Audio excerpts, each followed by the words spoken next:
Sholem. All right.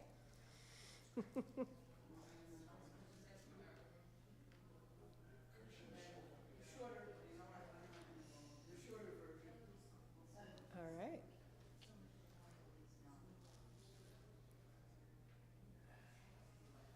So I don't know how the live stream works here. Do people just like get on whenever and they can have access, or it starts at a certain time? Yeah. Do I need to wait till like 7:30 on the dot? That's my question. Okay, I'll wait. Come close. Come close. Come close. Come close. Kabbalah is all about coming close.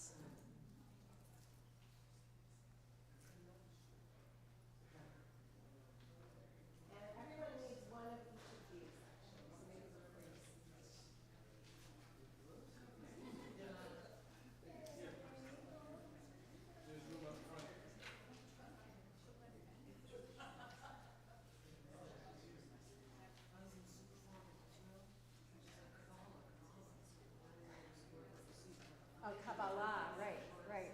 It's about receiving. It's right. It's about, right, receiving. Yeah, yeah.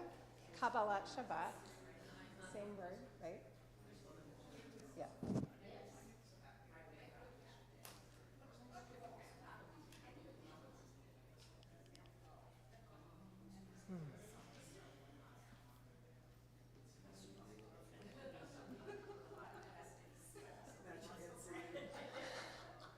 It's nice.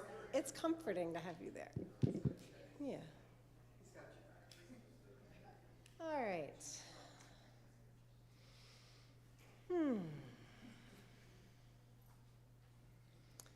Let's all fully arrive in this moment, in this space, and not worrying yet about what the papers say or anything like that. Can everyone hear me okay? Okay. Okay. So, that's a great reminder to turn off your phones so they don't ding. And if it feels okay for you to uncross your legs and arms and feel your feet on the floor, feel your hands resting in your lap. And I promise this is not a meditation class, but I just want us to let go of where we came from and be here for a moment. So you can close your eyes if that's helpful, take a few breaths on your own, and just let's fully arrive here.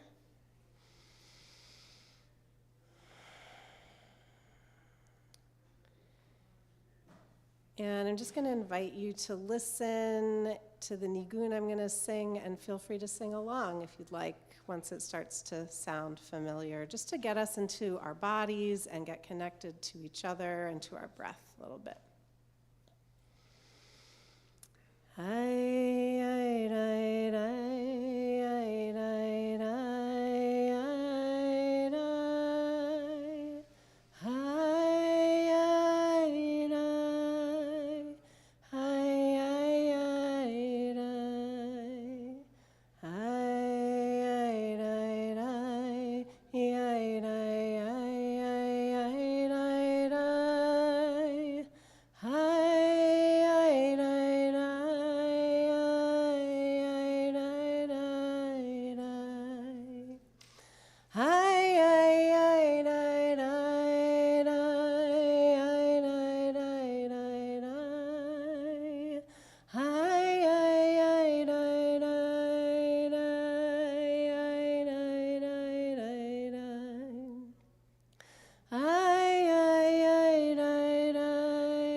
Thanks for singing with me. You can open your eyes if they're closed.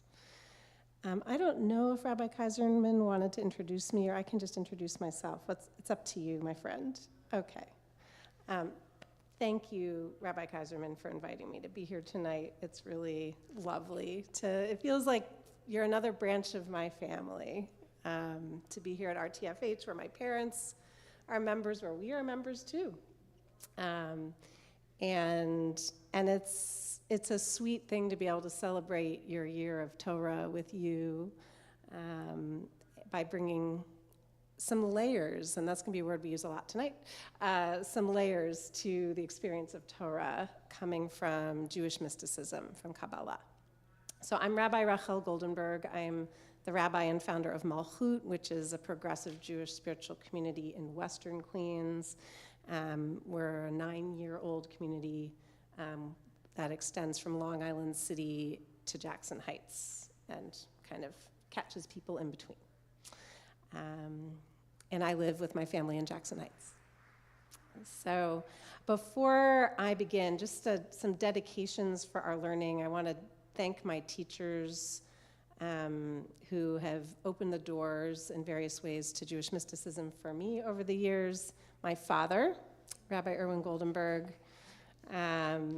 my teacher, Rabbi Larry Kushner, Danny Matt, who I've never studied with directly, but who translated the entire Zohar. It has been his life's work, and I use his tools every day. And my beloved, beloved teacher of Kabbalah, especially of Zohar, if you don't know what that is, you'll find out, Malila Hellner Eshed.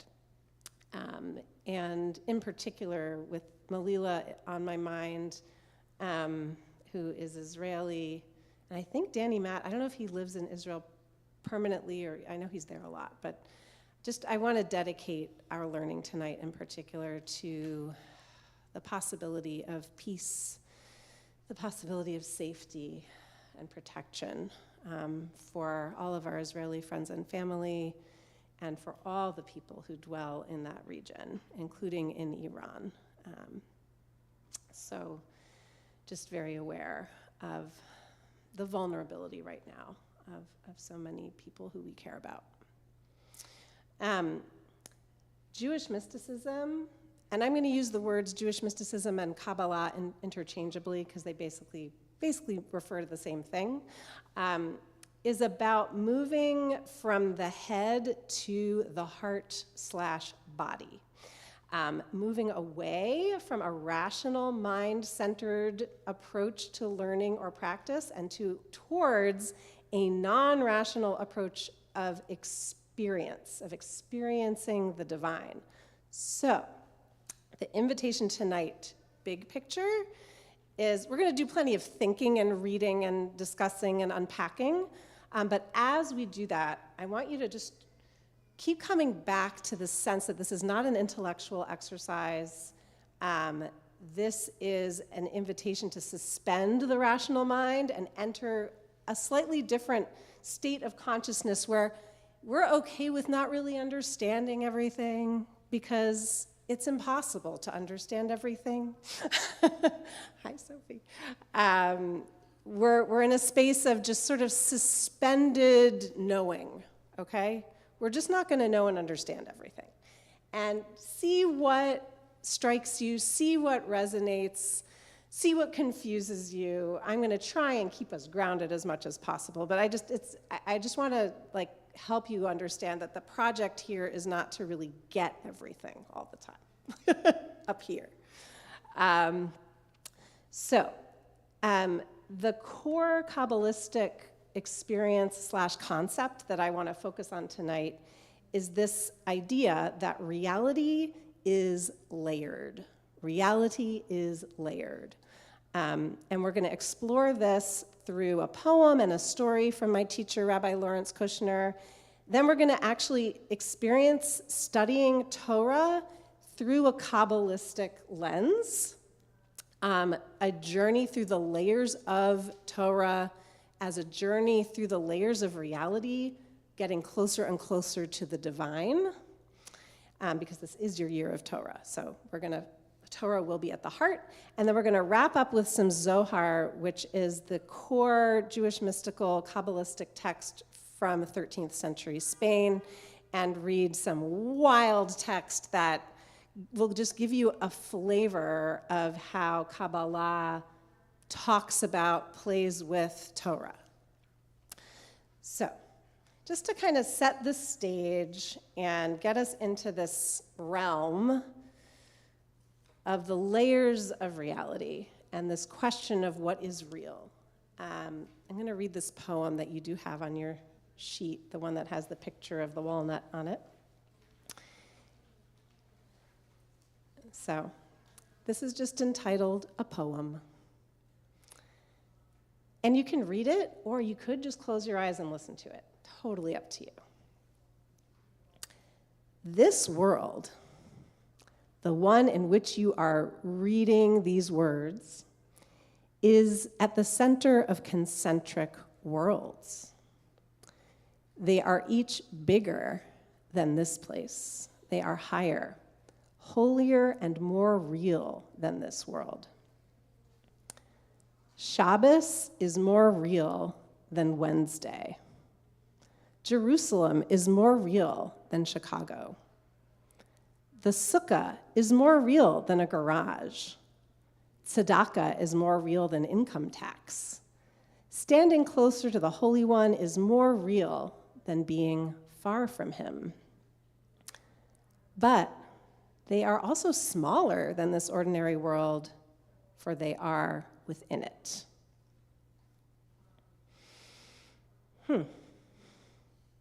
What's real? What's real, according to this? Just shout it out. Like, what are you getting from this? What's real? The experience of the soul rather than the mind. Great. Great. You got it. Boom. But there's lots to get and not get. So other thoughts? Jewish stuff. Jewish stuff is bigger than secular stuff. Okay. What makes it bigger? What makes it realer? Meaning. Okay, great. Yeah. How we treat it? Sure. I want to hear from others. Any other thoughts? What's real? How do you feel about Shabbat versus Wednesday? Can you give me a word for that? More holy. Okay. Yeah. Okay. When you say spiritual, that's a big question to ask you, but like, what do you mean? What does that mean that it's more spiritual to you?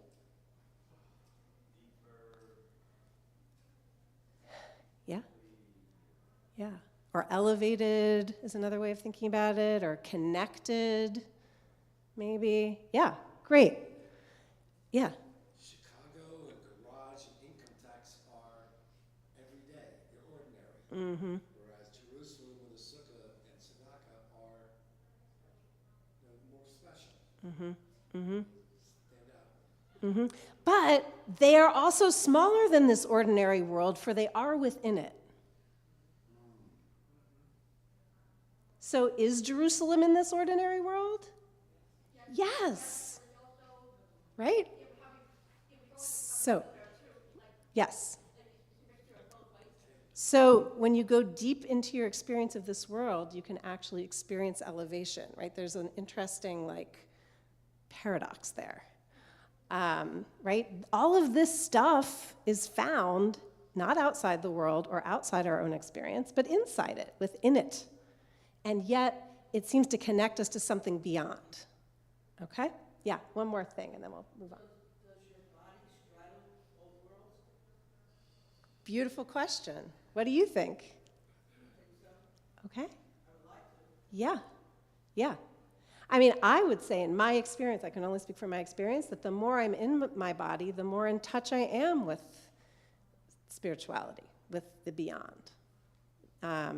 That's my practice and experience. It's not about transcending this world, actually. It's about going deeper into it, finding divinity in it.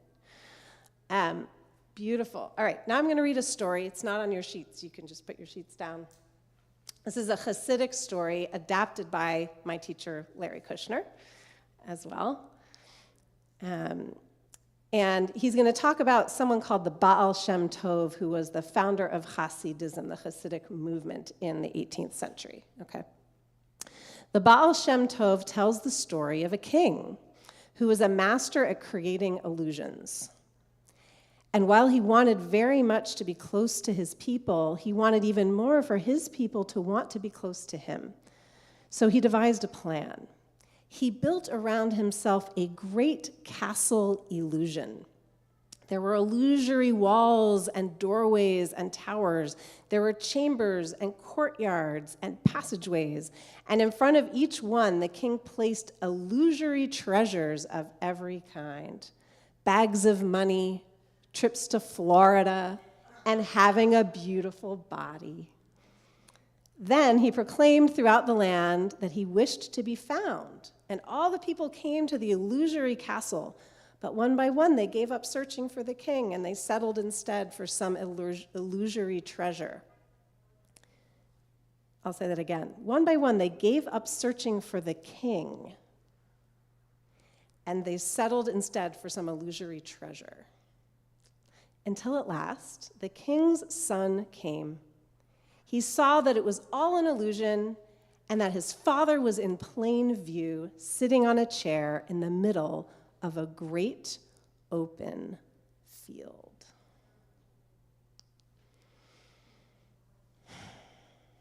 What does this story mean? What does it mean? What's it saying about the world? What's it saying about the world that we live in? There's so much stuff you have to get through to get to anything that has meaning. Okay. Yeah, great. There's like a journey getting through stuff, yeah, to get to the meaning. I think we create a lot of that ourselves. Ooh, nice. Uh-huh. They're my illusions. My illusions, yeah. The things that I think are important or that I need to be happy or have meaning in my life, right, is all an illusion, yeah. I got the impression we give up searching for the divine when we get caught up with the temporal. Yeah. When we get caught up with the temporal, yeah. So, great, yeah. I mean, I think that's what it's saying, sure. And Kabbalah, the project of Kabbalah posits that, right, there are layers beneath layers of reality. So this image, I'm telling you this story for multiple reasons. One is just to get that image in your mind of the castle with the courtyards and the gardens and the ramparts and the layers. Because Kabbalah really posits that there are these layers beneath layers of reality, each one more real than the other, each one closer to divinity than the other, with divinity, however we understand that, at the center. And a lot of Kabbalistic literature uses this image of a heichal, which is a palace that has courtyards courtyards that you kind of enter into the outer wall. Think of the old city in Jerusalem, right? And then there's an inner wall and an inner structure, and in.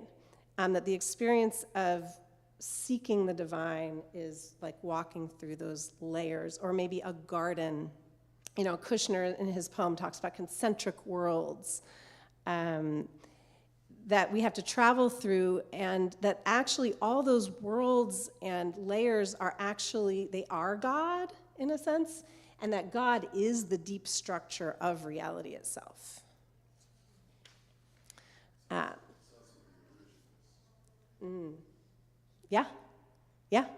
Mm-hmm. Say more. Yeah, that's also the illusions. Just that those illusions are also part of the world. Mm-hmm. Also part of if the king created those illusions, then the illusions are also part. Great. Yeah. Mm-hmm.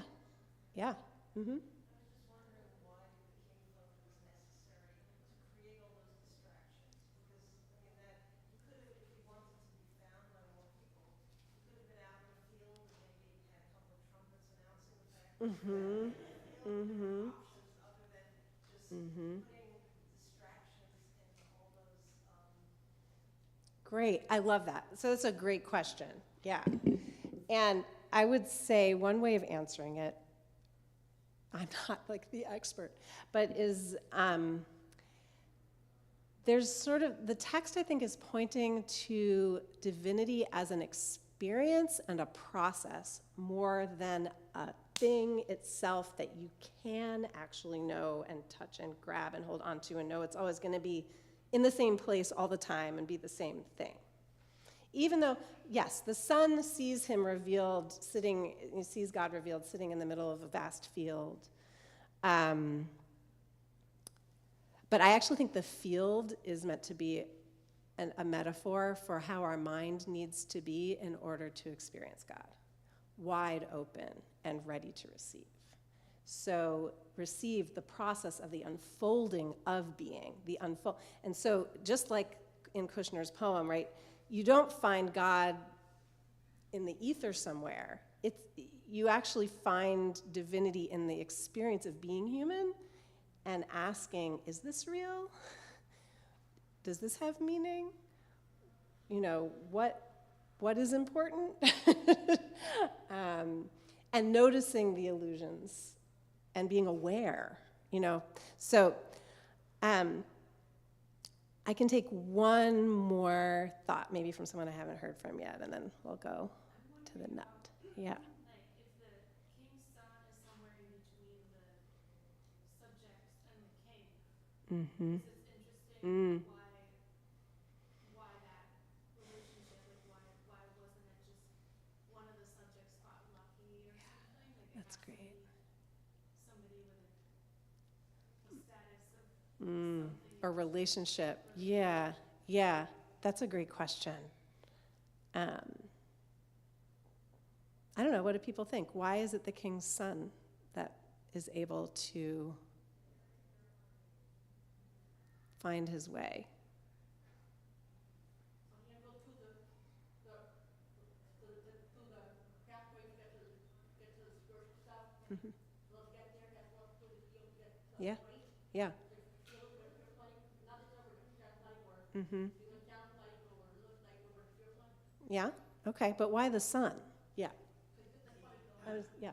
The image of a young child is not clouded by what's told to him by everybody else as time goes on. Oh, that's interesting. I hadn't even thought of the son as young, but yeah, yeah.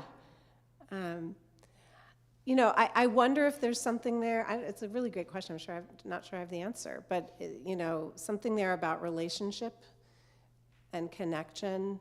But also, I don't know, you know, the Baal Shem Tov in Hasidic and Kabbalistic literature, the son isn't necessarily to be thought of as the son, like progeny, but as the student of Torah, the tzaddik, the person, you know, the one who is on the path and doing the work of the practice, spiritual work that they need to do, may not be so literal as the son. Yeah. Okay. So the next, and these are all just sort of images I want to give you and language I want to give you. We may not get to the bottom of any of it. The next text I have comes from a Kabbalistic text that is by the same author of the Zohar, whom we will read later, a text called Midrash HaNe'elam from the 13th century in Spain. And this is going to get us into the process of looking at Torah through this Kabbalistic layered lens. I know I'm the only one with the microphone, so I guess I will read the text. Or I could give it to someone. Would anyone else like to read the text? It doesn't have to be me. You just have to be okay reading those words in Hebrew transliteration in the parentheses. Anyone be willing to read this for me? Abba? All right. Another voice is nice. The words of the Torah are likened to a nut. How is this to be understood? Just as a nut has an outer shell and a kernel, each word of the Torah contains outward fact, ma'aseh pshat, interpretation, midrash, allegory, agadah, and mystery, sod. each of which is deeper in meaning than the preceding.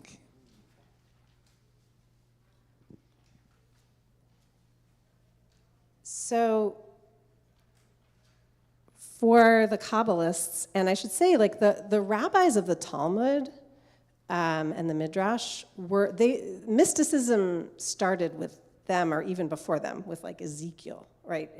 Like the idea of Jewish mysticism and experiencing the divine and a lot of this imagery, it's really old, but a lot of what we tend to study these days is like the more recent layer of that. But anyways, so this idea of a layered approach to studying Torah actually goes back to at least Talmudic times, rabbinic times.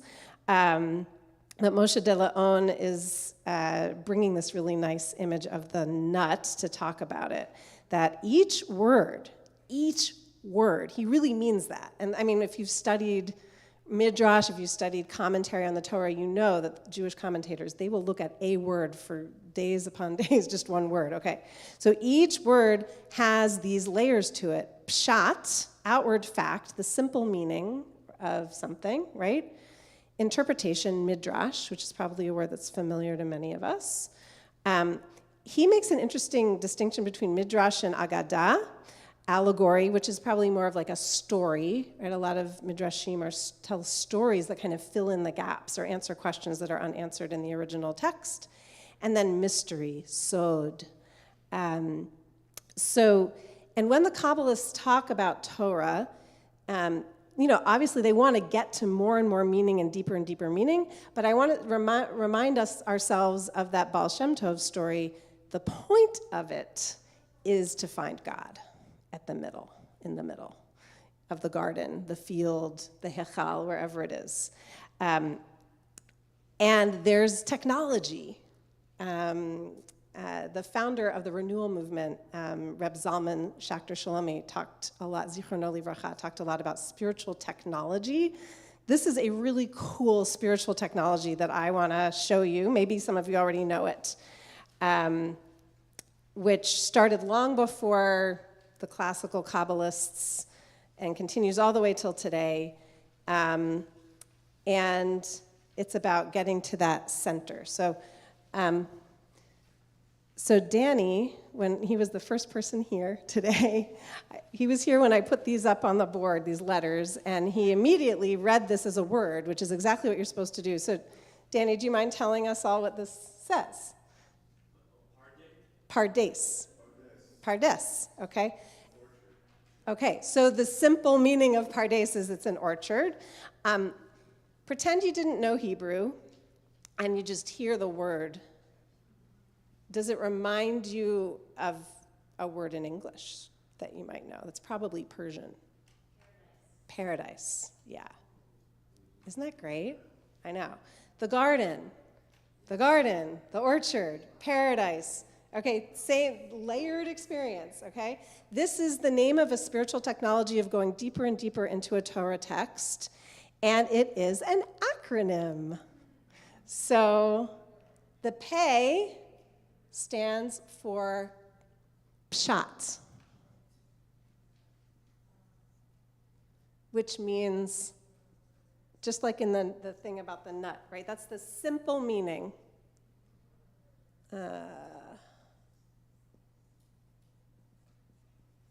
Like, before you ask any questions about the text, it's just like, okay, this is what it means. Duh. Okay. The Resh stands for remez.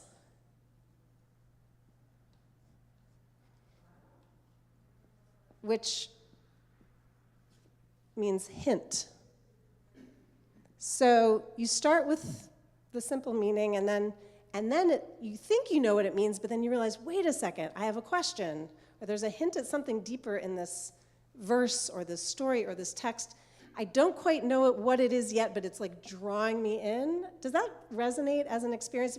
Doesn't even have to be with Torah. It could be with English poetry or anything like that, right? Like, wait, there's something more here. I don't quite get this thing. Okay, the Dalet stands for drash, midrash, interpretation. So that's like, in the simplest way, I can't write and talk at the same time. Interpretation. Okay. So you've asked your questions about the text, and then you decide, well, I know what it means. This is my theory, or like, this is a story I want to tell. That like it's getting juicy now. Like I have something to say about this. This is what I think. Maybe, right? That's drash. And in that piece about the nut, he makes a distinction between drash and allegory, which isn't in this particular framework, but I would put it kind of with drash. You know, it could be the same. It could be allegory here, or story. And then sod. Anyone know what sod means in Hebrew? It means secret. That's the secret. So if you get to the secret, that's like, it's like the hidden meaning, the hidden message, the teaching. I mean, it could be a Kabbalistic meaning. For the Kabbalists, it is a very particular kind of meaning that they use that relates to the thing on the cream page that I gave you, which we'll do later. But like when I work with bar and bat mitzvah students, they have a sod too. You know, and I bet Rabbi Kaiserman has had that experience. I've had this, maybe you have too, that it's like, oh, this text, I'm not just interpreting it, but it's telling me something about my life. It's giving me a message about how I should be in the world. Right? It can be that, right? Just like Kushner says, the worlds are all within our experience. Right? The sod is in our experience. All right, so that's the mystery. In this framework, that's the center of the pardes, the center of the garden, the heichal. That's when it's like, right, wow, it has unfolded. The onion has, all the layers have fallen away. So we're going to do this with a text. We're going to do this pardes thing together. And we are right on time. Hooray. Okay. So take a breath. I'm going to have a sip of water.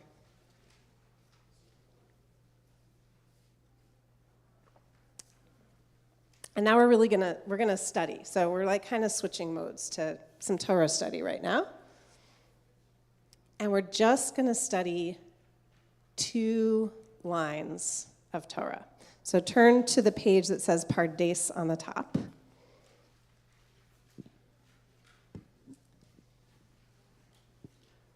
And we're just going to go through this Pardes method and see what we learn. And there's commentary on the bottom that we'll also read as we go to see what other people throughout the ages have said about this text.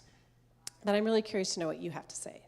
So these verses are the opening lines of the 10 Commandments.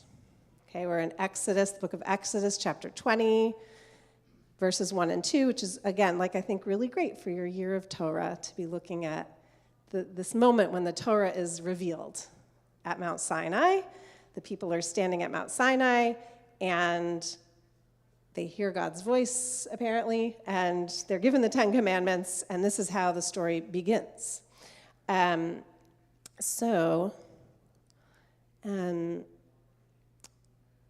I'm trying to think. I'm going to read it for you in the Hebrew, and then I would love someone to just read these lines in the English.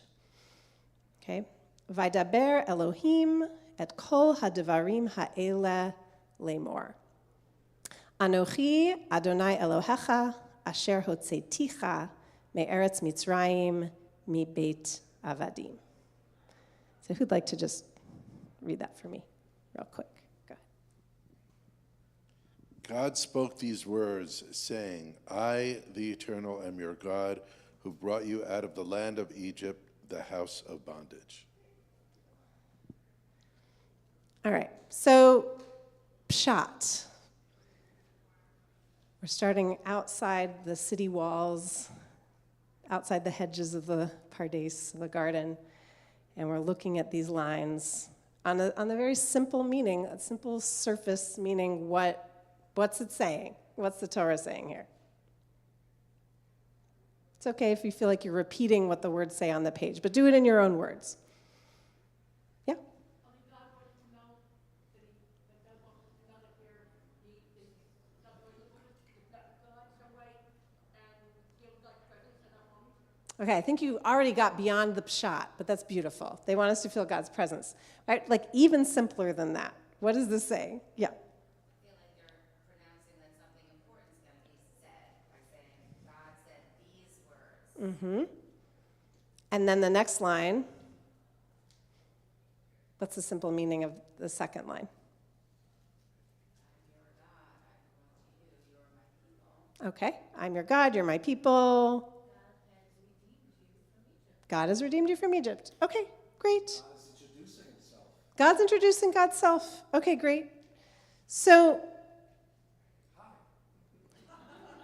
hi, I'm God. I brought you out of Egypt. I like that. All right, so what questions do you have about these two verses? And I'm not going to write them all down because I think it's just, but we'll just try and imagine. Let's try and come up with at least 5 questions. Anything at all about a word, a phrase. What's tickling you here? Yeah. God is giving us a reminder of something that's been said before, and it's to me, people need reminding from time to time. Okay. Therefore, I think that But what's your question? I'm gonna be brutal. What's your question? why does God have to always remind us? Why does God always have to remind us of this thing? We've heard this before. Great. Yeah, other questions. Yeah. Who's God talking to? Who is the you here? Great. Yeah, what's your question, Jody? What did God's voice sound like? Ah. One of these commentators responds to that question. Yeah. 2 more questions. Yeah. Does he have different names? Because he's Oh. I, the eternal, and God. Huh. It seems like he's known by other. Yeah. Why does God have all these names? What do they mean? Why using this name today, another name another day? Great. Yeah. Is God plural? Elohim, Elohecha? Yeah, that's a good question. Yeah. Actually, I have a quick question. Yeah. I thought you would never really say the name of God. So I'm not saying the name of God. Yeah. That's for another lecture for another time. But yeah, I'm using the word Adonai, which is not the pronunciation of God's name. Yeah. Sophie, yeah. Why do we read the intro? Why does it say God said all these words saying? You have to just say the word. Why can't God just say the words? Okay, great. These are all great questions, some of which we may play with, some of which we may not. I just want to see if I can tease out one more. This is the beginning of the 10 Commandments. If you look at verse 2, that is supposed to be the first commandment. What is your question? I used to wonder that all the way from Sunday school. What's your question? What are you telling me to do? What are you telling me to do? I am the eternal, your God, who brought you out of the land of Egypt, the house of bondage. How is that a commandment? Great. Okay. So I hope everyone, I probably should have written some of the questions up here. Let's see if we can remember at least the themes of some of the questions that came up. We had something about names. We had something about how is this a commandment? The voice. Plural, thank you. I really should have done this. Who's speaking to? Right, why remind? Great, thank you. Oh, why introduce? Okay. Great. Okay, So we're just going to stick with the questions we already asked, so because we don't have time to do them all. But before we look at what other people had to say, we're going to pick 2 of these. I'm just going to do it. I apologize if I didn't pick yours. It's not personal. But I'm going to, let's see. I want to see if we can come up with a drosh for this one and for this one. I'll tell you. So I want to hear your drosh, your theory, your interpretation of how in the world is this a commandment? Don't look at the other things on the page. How is this a commandment? What are we being told to do? Yeah. I think he's saying before I'm telling you what to do, I'm telling you what I've done. Ooh, very good. Okay.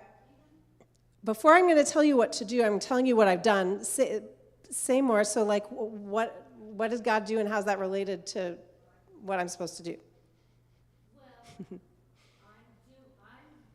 obeying him because of what he has done for me. Okay, great. So it's sort of setting up the relationship. God did this for you, and God's about to tell you what we need to do in return. So beautiful. Yeah. Other theories, like how is this a commandment? Yeah. I think he's telling people to recognize that you're free. Ah. Okay. So how is that a commandment? Yeah. Say more. Because if you recognize you're free, you're aware that you have moral choices that you can make with somebody else. Beautiful. Love that. Okay, you're free now, and now you have responsibilities. Uh-huh. Excellent. Yeah.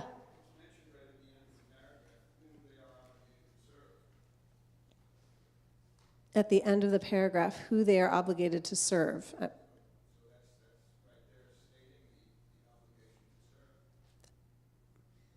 I'm not sure.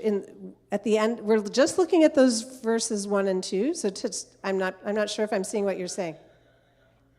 You got ahead of us. Okay, no problem. Yeah.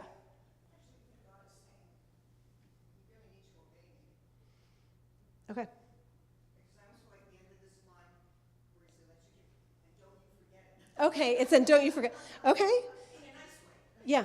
Yeah. Okay. So it's not a specific thing that you're supposed to do, but it's just sort of generally putting the fear of God in you. Okay. Still, okay. One more on this, yeah.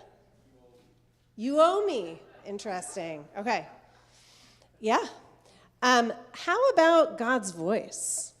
What does God's voice sound like? This will take us to a nice kind of allegorical place because the text doesn't really tell us. So you tell me, what did it sound like? Yeah. One theory is probably it was into their heads. It didn't hear the voice, but it Registered. So sort of intuited all at the same time within their heads. Fascinating. How do you think it sounded? Me, like, you could feel the vibration through your soul. Okay, so there's sort of a full body soul bath almost going on. You could, great, yeah. It sounds like principal coming over the loudspeaker in grade school. Ah, all right, yep. The principal coming over the loudspeaker when you're in grade school. One last one. I don't know if there's a variety of different ways that he could have spoken that might be indicated by these words in Hebrew, because I'm thinking that it could have been that he bellowed or shouted or commanded, but it's just spoke. So I'm thinking that it's gentle. It's gentle, almost like you and I are on the same level. I'm just telling you now. Love that. Great. It was like a conversation, a dialogue. Yeah. The first word, the first letter is his statement. Uh-huh. And the aleph, Oh, you're getting ahead of me. Because I put it in yellow highlighter, so yeah, right. You notice the aleph. So what are you noticing about the aleph? Okay, it has no sound.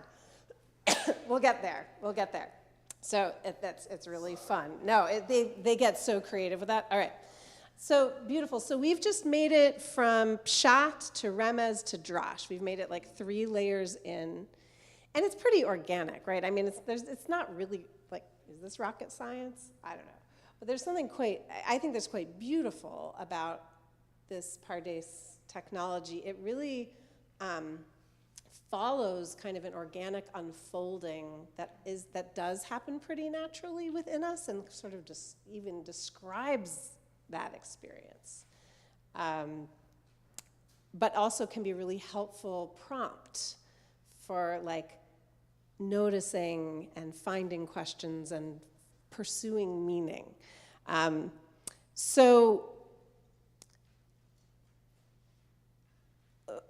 Let's see. I'm gonna take us through the Pshat, Remez, and Drash here, just to give you some other examples, and then I want to hear your Sod, and then we'll look at the Sod. So I brought us a commentary, a medieval commentator, Nachmanides Ramban, and did I tell you the centuries he lived? I did. Good. Okay.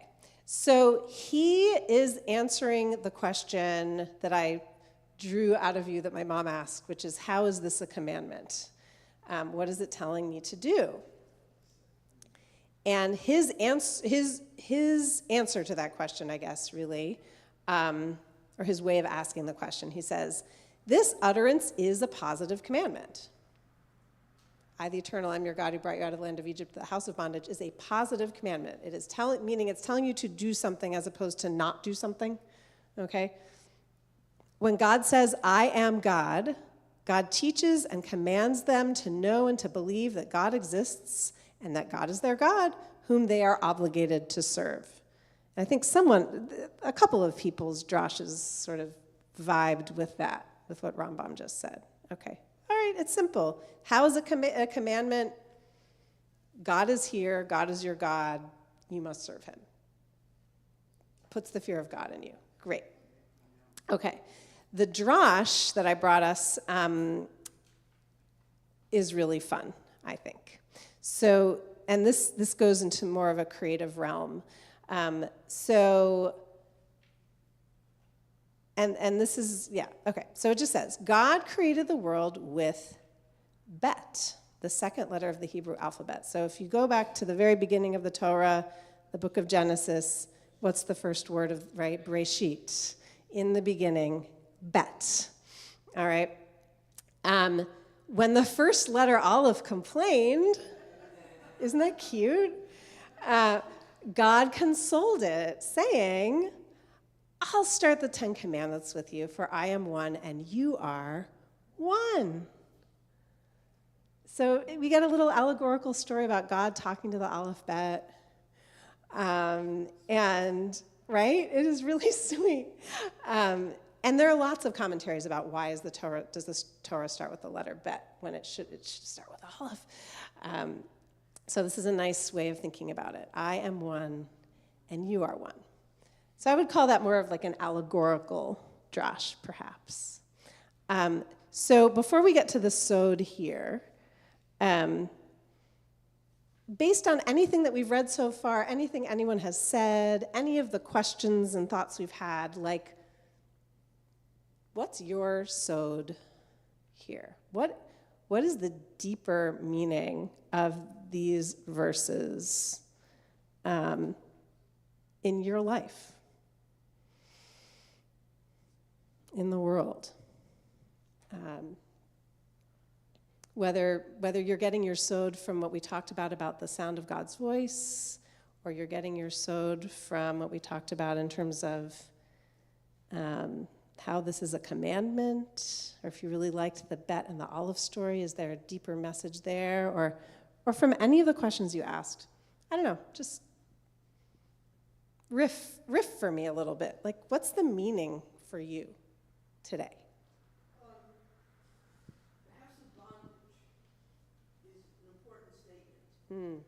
Because you know where you were, but for the Israelites right now, they don't know where they're going.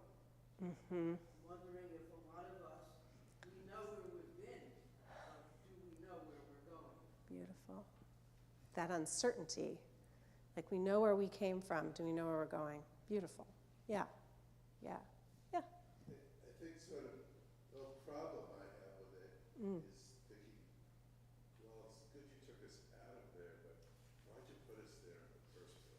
And then I'm thinking, is there a sod in that too? Like, is that to know freedom, do you have to have had a bondage experience? Is when you think when you're a parent, and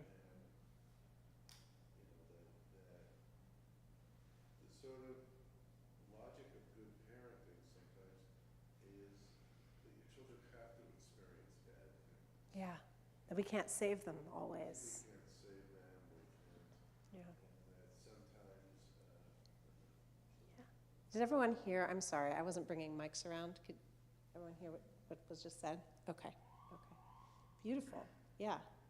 So those are some beautiful sodot, some messages, deep mystery about our lives. All right, one more. But let's wait for this to go by. It's so loud. Okay, here. For me, it's about connecting with God's energy and how to make it bring it to the world in my own way and to express it, start in healing. Beautiful. So something about God's voice speaking through you, or God's energy coming through you to bring healing in the world. All right. So I want to give you a Hasidic sod that just like, it's so much fun. This is my favorite. Oops. All right.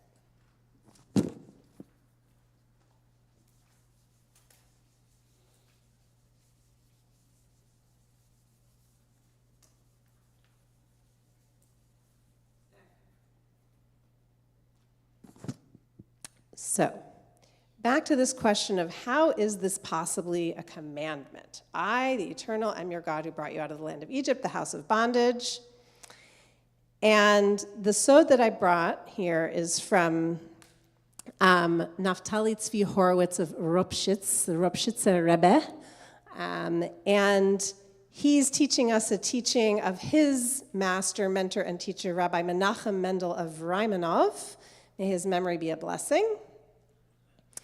And he says, in the words of his teacher, that it is possible that we did not hear from the mouth of the Holy One of Blessing anything but the letter Aleph of the word Anochi. So that's the yellow Aleph I gave you, the Aleph we were talking about before, who really wanted to start the Torah, who's going to start the Ten Commandments. And he probably knew that drash, because that's an older drash, I think, than him. That there's something about this Aleph. And he's going to use this Aleph as a way to answer, what are we being commanded here? It's possible that we did not hear from the mouth of the Holy One of Blessing anything but the letter Aleph of the word Anochi, the first letter of the first word of the Ten Commandments. That means we didn't hear all the rest of the Ten Commandments. Someone talked about intuition, like it just came up into our heads. That's the closest drash, I think, to what he's saying. I'm sorry, I don't know your name in the coral shirt. Marty, yeah, you talked about, right? Maybe they didn't actually hear something literally, but they all had like a mind meld or something with God, maybe all of a sudden, right? So here, we didn't really hear all those words in the Torah with all the Ten Commandments. All we heard was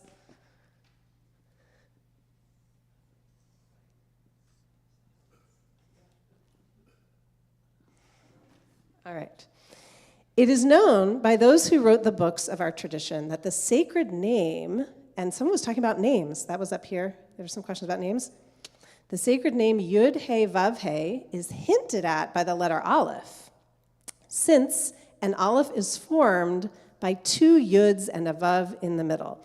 Now, I actually don't completely understand how this works because there are no He's in this, but you can at least see the Yuds and the Vav. If I were to do it like this. Yes, I'm going to. Yes.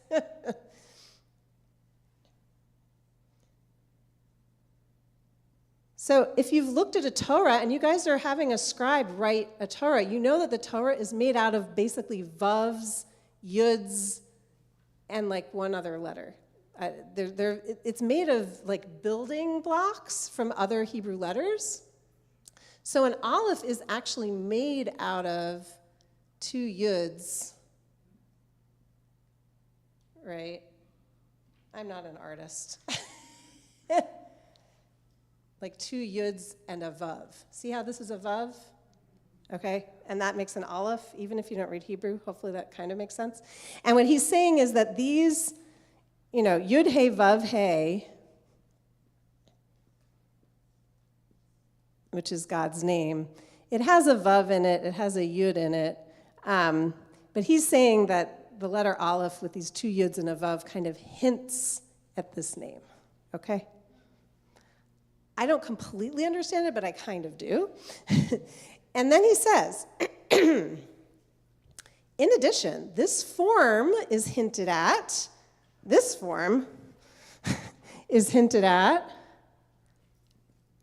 in the face of every human being. The 2 eyes being examples of the form of 2 yuds. Right? And the nose corresponding to the letter vav. So that the whole face is a manifestation of the letter aleph.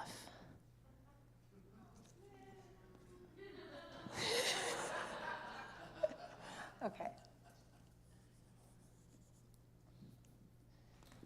And this is why it is written, God created human beings in the image of God, because in the form of human beings is engraved the form of the letter aleph, which guides us to the sacred name Yud He Vav He, as mentioned above. All right. So what are we being commanded to do?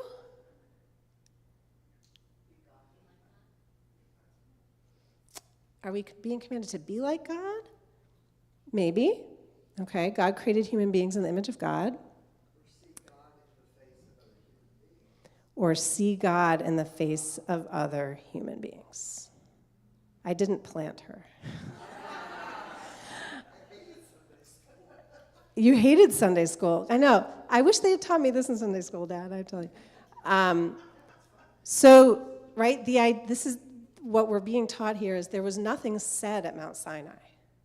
At Mount Sinai, we only heard this intuitive, ethical, we had this ethical mind meld with God, kind of, oh, and I'm like looking at you, right? Like, there's the name of God, and there's the name of God, and there's the name of God, and there's the name of God. And so, what am I supposed to do? Oh, right? Then, of course, thou shalt not murder makes sense. Thou shalt not steal or commit adultery or whatever it is, right? We're not supposed to hurt each other because we all are walking names of God. Oh, I love it. Yeah, so that's his sod. And he really is building on generations that came before him who asked these questions, had the same kind of rimazim, and answered those rimazim with their drashot, some of which talked about the letter aleph, but then he comes up with his own really amazing sod. All right. So, yes? It's a fun fact I almost never get to pull out. Go for it. On my mother's father's side, I'm related to Rabbi Naftali of Ropshitz. So, You're related to him? Ropshitz or Rebbe, as we like to say. Oh my God, he's like my favorite Rebbe. That's amazing, Mark. That's so cool. Wow. All right. So I know it's like a weeknight. It's 8:30. I have some Zohar that I could teach us, but I also want to be aware of is this enough? Are we up to here? Or are we kind of up to here? It can take a little more. How are we doing? We take a little more? Okay. If you're really, if this is enough for you and you have to go, it's fine. I will not be offended. I did ask Rabbi Kaiserman, do I have an hour and a half? And I kind of advocated for an hour and a half. But there's a lot going on in the world right now, and I'm feeling that weariness, but I hope that this can nourish us. So, okay. Yeah. One quick question. Sure. Is that Thank you. ancient Hebrew? It Yeah, it's biblical. Yeah. Thank you. I should have talked about that. So Anochi, yeah, is this like very weighty I with a capital I that's in biblical Hebrew. Might that be part of the use of Anochi? Yeah, I think so. Absolutely. Yeah, it's like a pregnant word, you know. And yeah, Anochi, it is not just I. It's not just any I. It is I, you know. Yeah. Yeah, Danny. It's understood, my understanding that Anochi is actually Egyptian way of saying it, to remind the Jews that, you know, I never heard that. they understood. I have never heard that before. That's very cool. Oh, but I remember that. That's very cool. All right. So I want to keep us in this Kabbalistic realm, okay? Because it's gonna get really weird now. If you thought that was weird, and it gets weirder than this too. But maybe another time I'll come back. So I wanted to. That was our Torah journey through the Pardes, experiencing these layers. Hopefully feeling some sense of, I hope, elevation or meaning or deepening in that experience. So now what I want to do is give you a taste of how the Zohar understands Torah, and within this framework of the many layers of reality and God at the center. So the Zohar, and that's the last text we're going to look at, comes from 13th century Spain, a time of real flourishing of Kabbalah, and it really comes to form the heart of classical Kabbalah. It lays the foundation for everything that follows. So Rabbi Menachem Mendel of Raimanov and the Rosh Hashanah Rabbi probably knew the Zohar pretty well. It was written by Moshe de Leon, but he wouldn't have claimed that he wrote it. He claimed that Rabbi Shimon Bar Yochai, who lived 1,000 years before he did in Palestine, spoke through him in the middle of the night, and he just wrote down what Rabbi Shimon Bar Yochai had to say, okay? So Rabbi Shimon Bar Yochai is like the main character of the Zohar, and it's composed similar, Danny Matt talks about it, similar to Chaucer, like medieval fiction. There's a framing story where you have Rabbi Shimon and his friends, his companions, who are on a journey, of course. And as they're on their journey, they have adventures and they riff on the Torah. And the content of the Zohar is their riffs, their interpretations, their sodot, big ones, about all the Torah portions in the Torah. And so that's the framing story. Now, when they riff, they are basing their interpretations, their drashot and their sodot on this thing. Raise your hand if this is a familiar structure to you, if you've seen something like this before. Okay, great.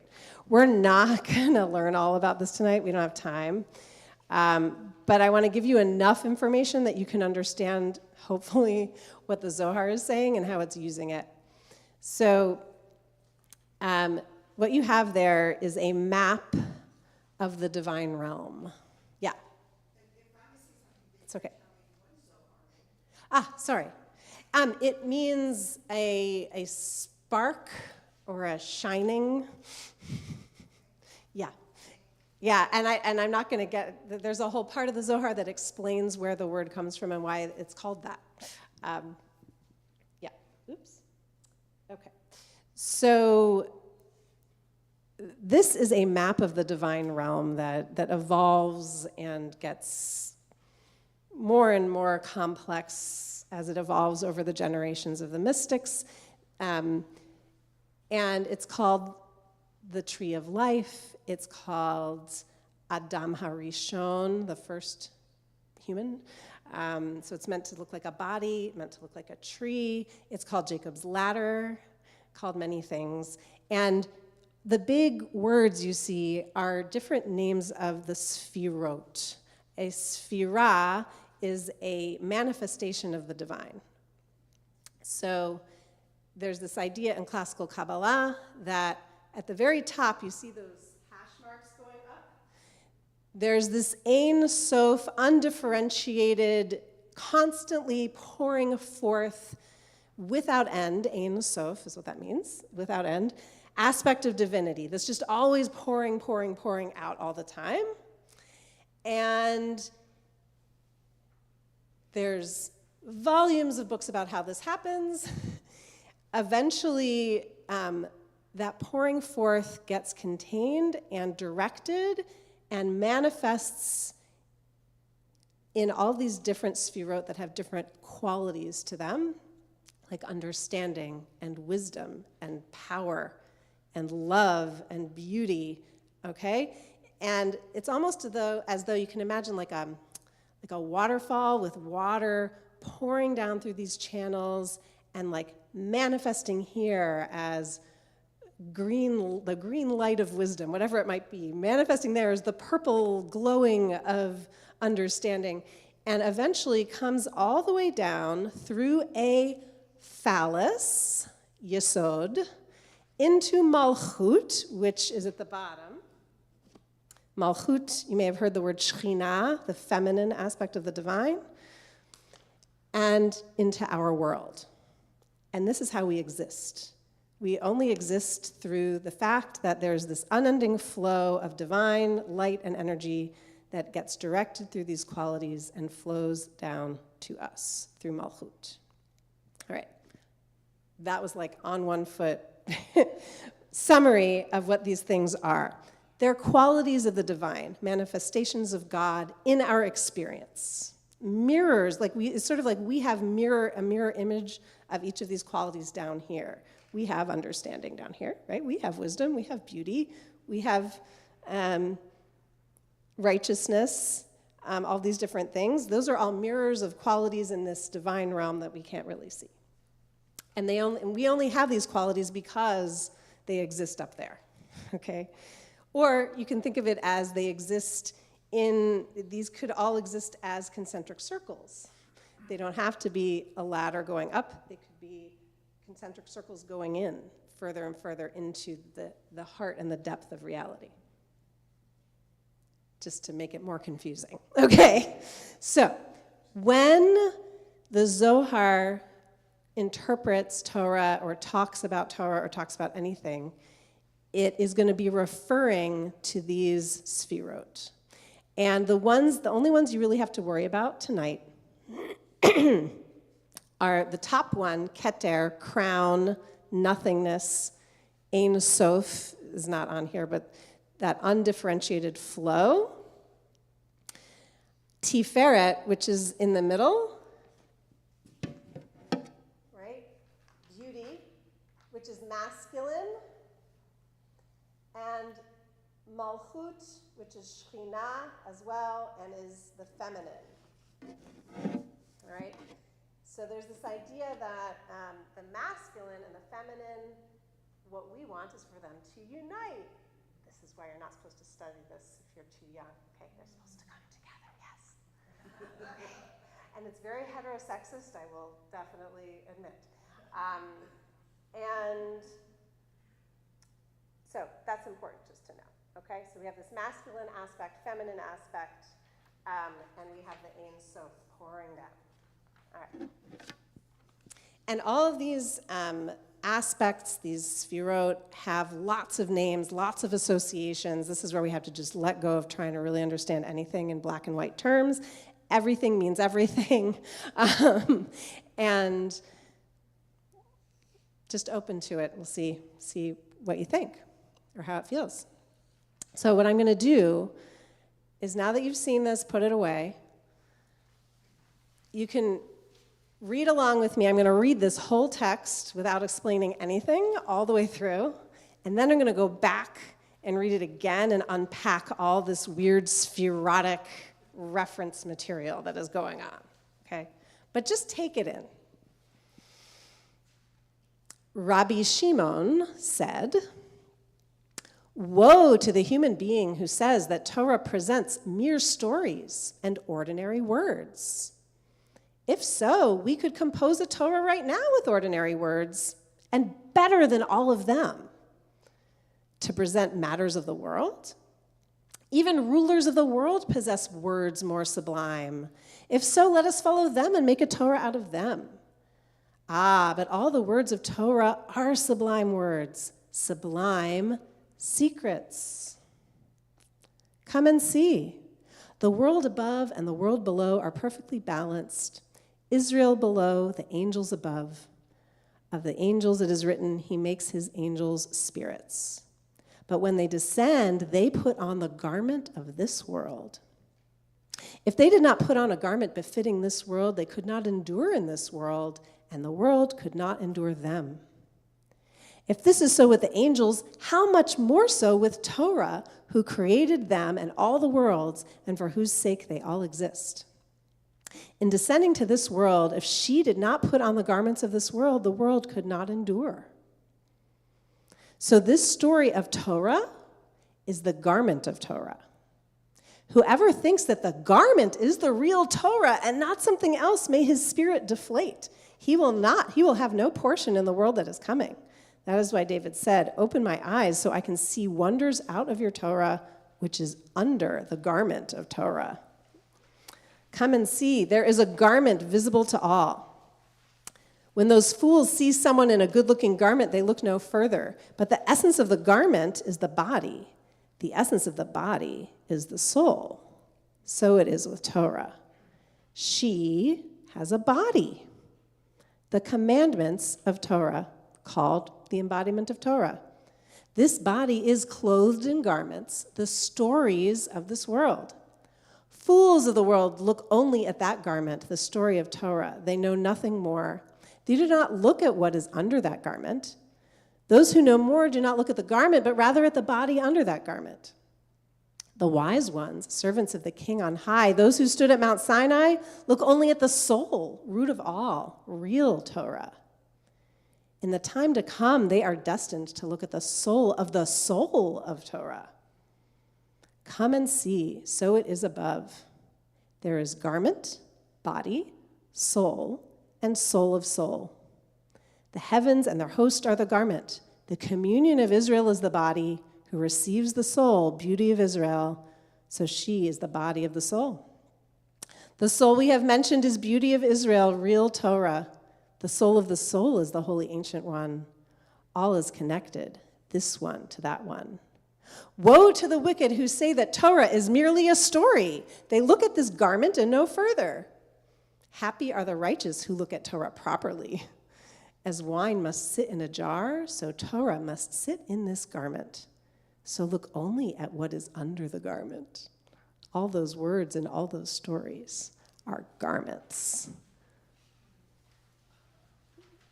Free associate. What in the world? What like really, just like free associate for me. What words, images, thoughts? Don't try and make sense of it. What's coming to mind here? Yeah. I think where they look at Torah, I mean, covered by the thing right? The garment, yeah. I think that is the spirit behind it. It's not necessarily the words. Okay. It's not just the words, but the spirit. Beautiful. Other free associations. Yeah. When it says he makes angels spirits, but when they descend, they'll put on garment. That reminds me of the three strangers who came to visit Abraham. Ooh, I love that. Great. It reminds her of the three strangers who visit Abraham, angels who put on garments. Very nice. Yeah.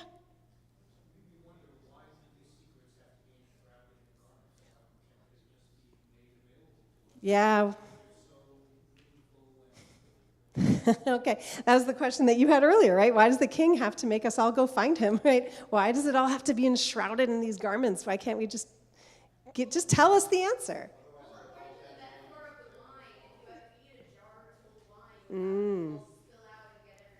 Nice.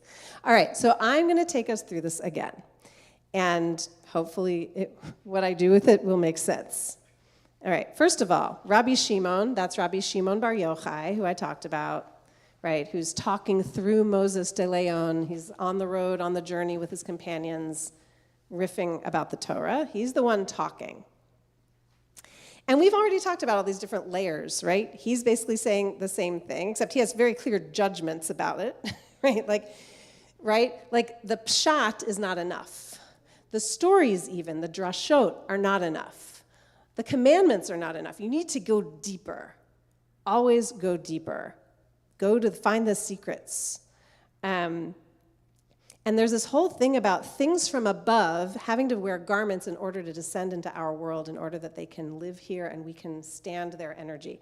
That's these are all garments. You can think of them that way. That like divine energy flowing down into this universe. Many of us have heard the story of the shattering of the vessels, right?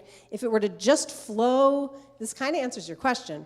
If Ein Sof were just to flow directly to us, we couldn't stand it. It is too powerful.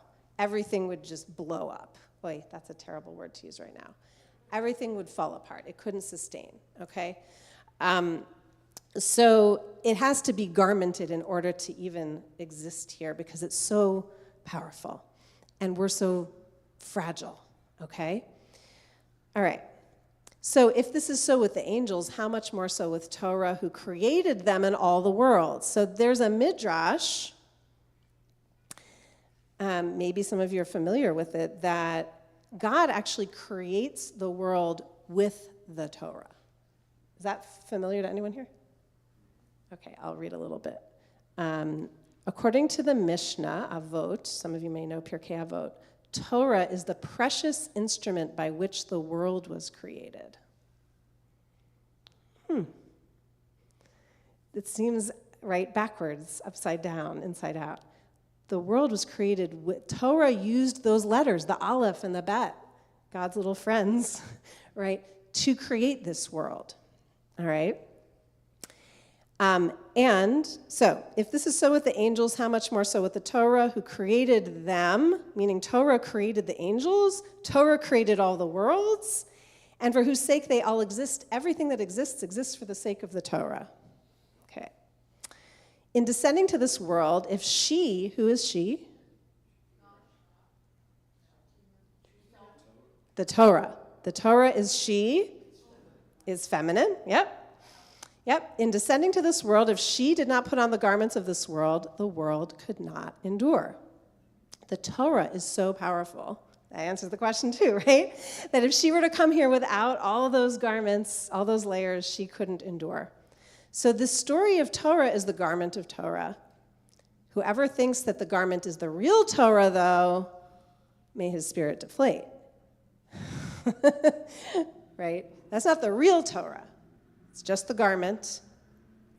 And we all need, I mean, it's kind of crass, but like we all need to look under the garment of the Torah. It is sexual. It is absolutely sexual here. The rabbis they are having sexual communion with the Torah, okay? That is what is happening. We are, when we do this thing. That's what we're doing, okay? We're looking under the garment. Now, he's very judgmental. I don't love it, but okay, fine. He calls people fools who think that the garment is the thing itself. But the essence of the garment is the body. The essence of the body is the soul. She has a body. All right, so the Torah has a body. What is the body of the Torah? Read that line. She has a body. The commandments. So the mitzvot, literally like separate milk and meat, rest on Shabbat, do not murder, okay? The mitzvot, the commandments, are the body of the Torah. This body is clothed in garments, which are stories, okay? So fools of the world only look at the garment, the story of Torah, like the story of Jacob and Esau. Oh, it's such a nice, not such a nice story, whatever. It's a story of brothers, okay. It's telling us a nice little tale about two brothers. That's a garment.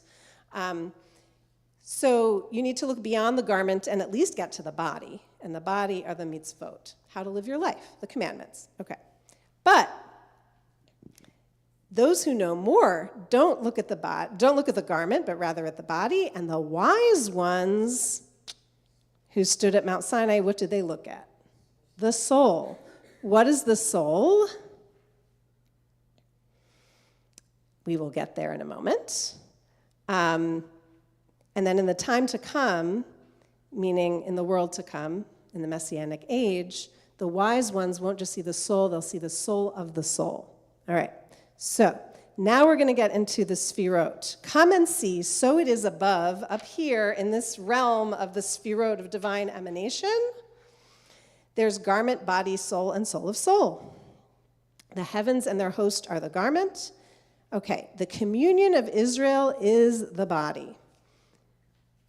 The communion of Israel is Malchut.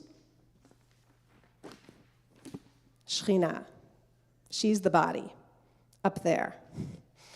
She is the divine counterpart of us, the people down here. That is who Shekhinah is. She is the communion of Israel. She is the body. We are the body. Okay? Shekhinah, Malchut, this body, us, we receive the soul. The soul is beauty of Israel, Tiferet. Now it's getting very steamy in here. She receives Tiferet. Okay, it is saying what you think it's saying. Yesod is a phallus. Malchut, Shekhinah, the body of Israel, is receiving the male soul. Okay? So she is the body of the soul. Malchut contains Tiferet. The soul we have mentioned is beauty of Israel, real Torah. That's Tiferet. That's the real Torah. But what is the soul of the soul? The soul of the soul is the holy ancient one. That is Keter. The holy ancient one is way up here, the closest to the flow from above, the ancient one.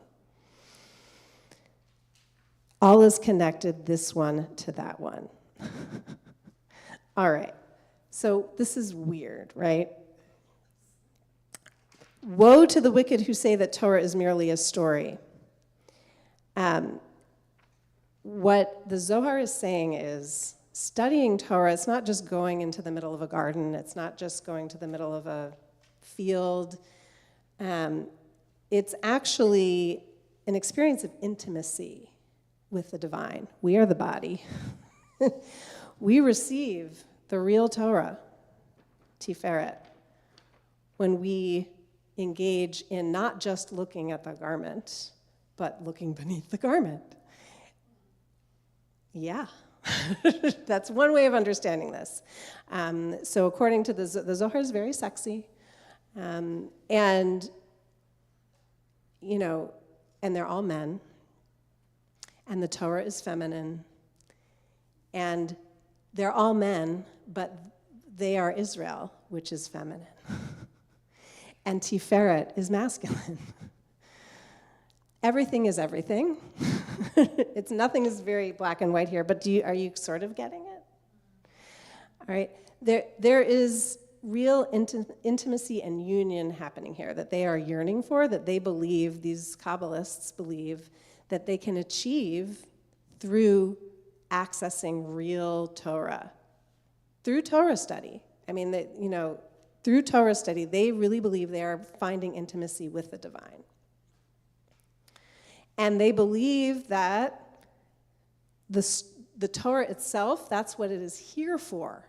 It is here for us to engage with it in order that we might come close to the divine. So in these, you can think of it as metaphorical terms or literal terms, however you'd like, but our job is to peel off the layers. It's to undress the body. It's to delve into study. It's to find the sod, to find our real, true connection to the Torah, to reveal Torah, right? Which could mean these beautiful messages about our lives that you're already talking about. And it does have this sense of, ecstasy. Ecstasy is the word. That it's not just about what's happening in the mind, but a full-bodied, full-souled, full-minded experience. That's what Torah is here for, to give us that experience of closeness and ecstasy with the union with the divine.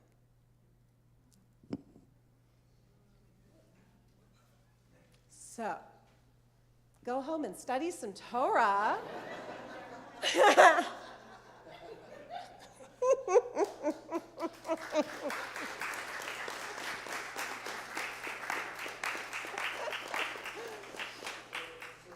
I have 5 minutes to answer questions. I'm happy to.